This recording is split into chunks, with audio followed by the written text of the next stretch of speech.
नमस्कार मित्रों, आज मैं आप सभी लोगों के मध्य एक बहुत ही महत्वपूर्ण केमिकल कंपाउंड लेकर उपस्थित हूँ, जिसे हम कास्टिक सोडा के नाम से जानते हैं।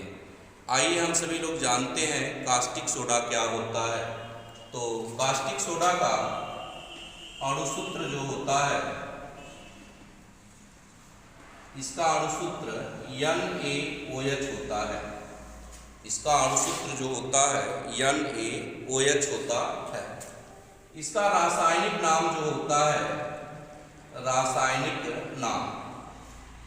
इसका रासायनिक नाम सोडियम हाइड्रोक्साइड होता है। इसका रासायनिक नाम जो होता है सोडियम हाइड्रोक्साइड होता है, सोडियम हाइड्रोक्साइड। तो बच्चों, इसका जो रासायनिक नाम है वह सोडियम हाइड्रोक्साइड होता है। अब हम इसके अणुभार की बात कर लेते हैं कि सोडियम हाइड्रोक्साइड का अणुभार क्या होता है। तो सोडियम का आप सभी लोग जानते हो कि सोडियम का परमाणु भार कितना होता है, 23 होता है। ऑक्सीजन का परमाणु भार आप सभी लोग जानते हो कितना होता है, 16 होता है। और हाइड्रोजन का परमाणु भार 1 होता है। इस तरह से सोडियम हाइड्रोक्साइड का जो अणुभार होता है, सोडियम हाइड्रोक्साइड का अणुभार जो होता है 40 होता है। अब हम इसके सामान्य नाम की बात कर लेते हैं। तो इसका सामान्य नाम जो होता है, सामान्य नाम कास्टिक सोडा होता है। इसका सामान्य नाम जो होता है, इसका सामान्य नाम कास्टिक सोडा। इसे हम व्यापारिक नाम भी कहते हैं। इस नाम को हम क्या कहते हैं, व्यापारिक नाम भी कहते हैं। इसका सामान्य नाम या इसका व्यापारिक नाम जो होता है, इसका सामान्य नाम या व्यापारिक नाम जो होता है कास्टिक सोडा होता है।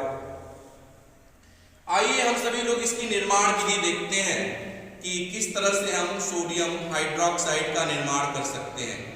निर्माण विधि, तो सोडियम हाइड्रोक्साइड का निर्माण करने के लिए हम सामान्यतः जो होते हैं सोडियम क्लोराइड, जिसको हम सामान्यतः मातृ द्रव या ब्राइन के नाम से जानते हैं, का अगर हम जल अपघटन करा देते हैं, जल अपघटन कराने के फलस्वरूप जो होती है, जल अपघटन की प्रक्रिया जो होती है वैद्युत अपघटन के फलस्वरूप होती है। और वैद्युत अपघटन के फलस्वरूप अगर हम इसका जल अपघटन कराते हैं तो जल अपघटन के फलस्वरूप जो होता है हमें सोडियम हाइड्रोक्साइड प्राप्त होता है, 2NaCl। यह किस कंडीशन में होगा, एक्वस। एक्यू का अर्थ होता है एक्वस, जिसका अर्थ होता है जलीय, प्लस 2H2O, प्लस 2H2O। इसका हम क्या कर देंगे, इसका हम सामान्यतः जो है विद्युत अपघटन कराएंगे, वैद्युत धारा प्रवाहित कर देंगे, वैद्युत अपघटन कराएंगे। और वैद्युत अपघटन के फलस्वरूप जो होता है हमें क्या प्राप्त होता है, सोडियम हाइड्रोक्साइड प्राप्त होती है, 2NaOH प्राप्त होता है। और साथ ही साथ जो होता है क्लोरीन गैस प्राप्त होती है, साथ ही साथ जो होती है क्लोरीन गैस प्राप्त होती है। और हाइड्रोजन गैस मुक्त होती है, और हाइड्रोजन गैस जो होती है मुक्त होती है। इस अभिक्रिया को हम सामान्यतः जो होते हैं क्लोर क्षार अभिक्रिया के नाम से जानते हैं। यह अभिक्रिया जो होती है क्लोर क्षार अभिक्रिया के नाम से जानी जाती है। यह अभिक्रिया जो होती है क्लोर क्षार अभिक्रिया कहलाती है। क्यों क्लोर क्षार अभिक्रिया कहलाती है, बहुत महत्वपूर्ण प्रश्न होता है कि क्लोर क्षार अभिक्रिया क्यों कहलाती है। क्योंकि इस अभिक्रिया के फलस्वरूप जो होता है, इस अभिक्रिया के फलस्वरूप क्षार भी हमको प्राप्त होता है और क्लोरीन गैस भी प्राप्त होती है।